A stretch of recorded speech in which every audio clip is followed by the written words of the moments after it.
What's going on, Junkie Nation? Gorgeous George and Goes catching up with Joshua Van, who's coming off a big win over Bruno Silva at UFC 316. Guess what? He's already got another fight booked. He's fighting Brandon Royval at UFC 317 twice in June of 2025. Pretty historic, Joshua Van. What the hell are you doing? Why don't you just enjoy your win and go hang out on a beach? You're gonna get in another camp, another weight cut, another tussle, man. Man, I ain't really worried about the weight cut, you know what I mean? But I mean, it's just the opportunity just come, and I can't say no, you know what I mean? So, getting a chance to fight like guys like Roy Vol is just, you know what I mean? It's just honor, man. It's honorable matchup and shit. So I can't say no. What are you weighing right now? Like what, after you weighed in at 125 or 126 the other day, what did Mm. you fight on fight night? And then what did you let yourself go to till before they gave you that holler? I gain everything I lose, so it's like I'm back to normal. Like as soon as I mean Friday morning, we weigh in, and then right after that, I went back to my normal weight. That smile leads me to believe you're in the 150 range. Hell no, I never got up to 150. Never in my life, 145? you know. You'll make it. You're a professional and you're young. You're only 23 years of age. I think that factors into why you did it. When you're young, man, you got cojones made of steel. Did they reset your contract, offer you some cheddar? How did they incentivize you other than the fact that it is a big fight? Yeah, man.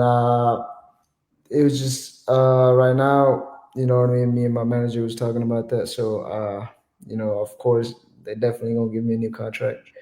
And yeah, everything's good from here. Well, that's awesome to hear. You guys deserve it when you take that type of risk to help out the company. So, Well, you know what? When we hear the news like this, right? Mhm. The first thing we do is we sit down, we think, okay, what does this do to the division? How does this change the fight? And I swear to you, when I thought of him and I thought of you, I had to kind of take a deep breath almost to prepare myself because in my head, when I play this out, I just see chaos. Like, I mean, you guys are gonna be everywhere. But I got to thinking about it, and I thought your style is the type of style for me that where most fighters have to adapt to you. You don't really give them the opportunity to do what they want to do because you're so in their face that they have to adapt to you. Because my first question in this interview would probably be like, what do you have to do now to prepare for this guy? But honestly, I think that question's probably got to go more to him because of the type of style you have. Does your style make taking a short notice fight like this easier? And do you think there's probably more pressure on him because of that? Uh, I think there should be more pressure on him just because the up and coming guys fighting the number one guy. You know what I mean? Especially on a short notice. So uh, for me, there's nothing to lose, man. And you know what I mean. When I say that, like I don't want people to think like, oh, he don't care if he lose. I want to win. You know what I mean? I'm gonna go there and do my thing.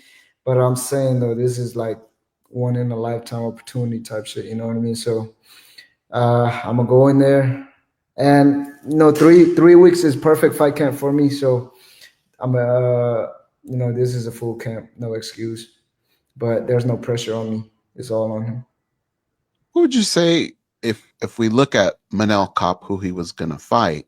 What would you say is the main difference between you and Kopp and what you bring to the table versus what Kopp was bringing to the table? See, Cop, like we fought the same dude, right? His last fight was Bruno Silva, and you know what I mean. I just fought Bruno Silva, so we have like very different striking styles, right? His style is touch you and then he move and then stuff like that. But me, I'm a heavy boxer, guys. So you know what I mean. So it's very different. So I think, yeah, you're gonna have to adjust to my style, man. Yeah. Joshua, what would you say the reward for winning this fight would be? Because you're making a big jump here and you're helping the company out. Um, But if you win this fight, like, what do you think you deserve after that? Title. It gotta be right. Cause if I beat the number one guy, I'm the number one guy. So when I beat him, I'm gonna wait for the belt.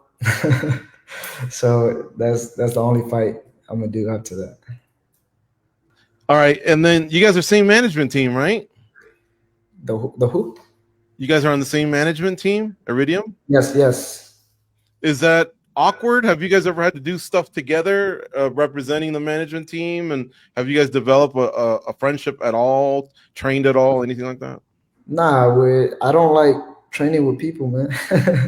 I stay in my gym, and if people want to come train with us, then they come. But I don't really like going to different gym. You know what I mean? To go train and stuff like that. So no. And it's because of reasons like this. So they, when they present themselves like this, there's no awkwardness, or you've just always been a private person. Nah, it's not even private. It's just like I feel like, I started with my coach 4 years ago, right? So I feel like for me to go to different gyms and work with different coaches, like sometimes it kind of fucked up a fighter. You know what I mean? Because one coach would tell you how to throw a jab this way, and then the other coach would tell you like a different way and stuff like that. So I don't want people to fuck that shit up for me. Um, so I just want to stay with the same people. Yeah. You're considered one of the hard hitters at 125 pounds. A lot of times that division gets a little criticism, not much, because there's some guys that can crack. But I wanted you to put it in perspective. Your last 3 wins were wins. We salute you. They went to decision. This one was a finish. It was getting close to being a decision, but you went in there and you finished it. How was that feeling for you? It doesn't have to go to the judges, and you handled your business. There's like an oomph on it, was there like a different type of a feeling, different type of euphoria? Nah, I always got the power. And for this fight camp, my last fight camp, man, I told everybody, like my coaches, I'm like, man, I feel like my power is here, man. Like I really felt like when I punch and stuff like that, I like even when I spar, man, I'll be dropping guys and stuff like that. So I was like, oh shit, my power has level up. You know what I mean? I see that like last fight camp. But I always got the power, man. It's just that the previous fight, I think I was chasing the knockout so much that it didn't happen. But this fight, I kind of let it happen. Like you know what I mean. Even when I drop him, like I just not like going full in and stuff like that. So I let him do his thing and then set a trap. That's I what it love was. it. All right. How many friends and family travel to your fights? Is it a big contingent or a small contingent?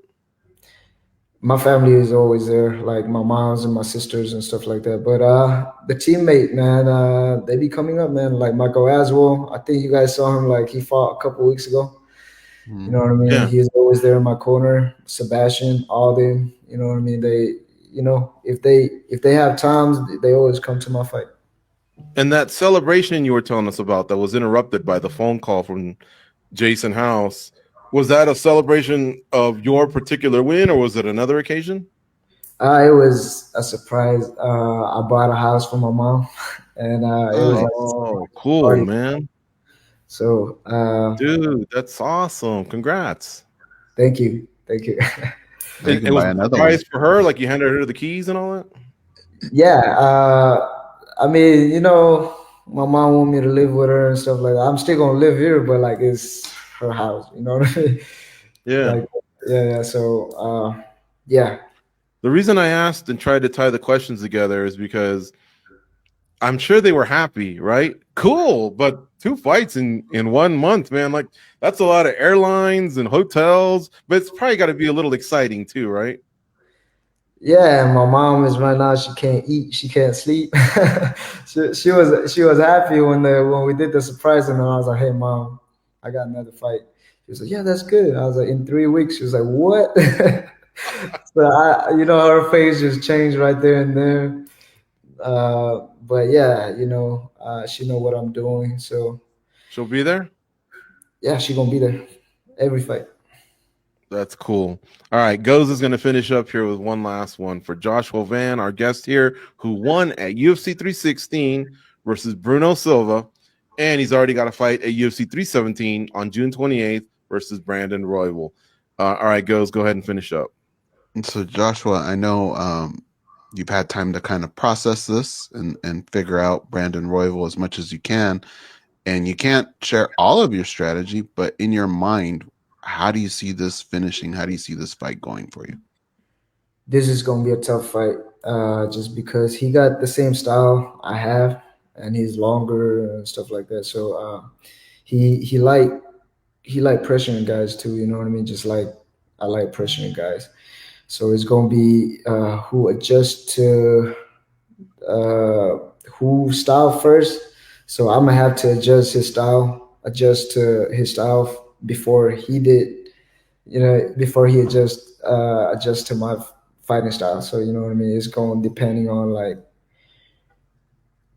who outsmart who. You know what I mean. So I'm trying to outsmart him on everything. Last one from me.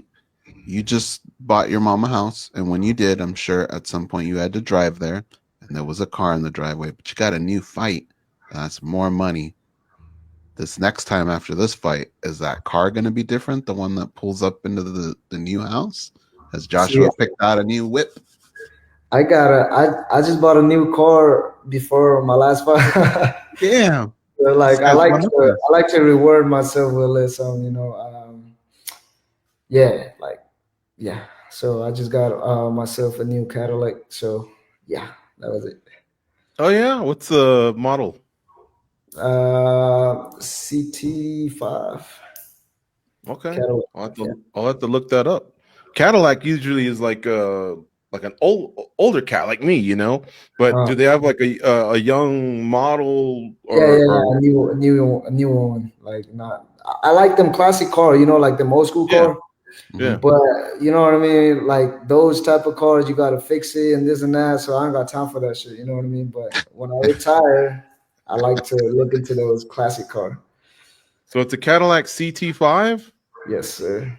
I'm looking at it right now. Oh yeah, Like, that's sharp. yeah, That's you like sharp. it? Black on Yeah. black. It's Okay. good. Hey, I just want you to know, I don't want to stir up your feelings, but on our weekly show, I did say that one of the things that pissed me off about Saturday was you not getting a bonus. I thought Silva was doing enough where you guys Mhm. could almost contemplate a fight of the night because he was hanging in there and making it a fight. Yeah. And then at the end, you got to finish. And I'm like, what the fuck? Like you Yeah. have any feelings on that? Are you over it? Or are they going to send you a little side check, in the mail? Man, I hope they send me a little something. But nah, it's whatever, man. I feel like the people know who deserve what.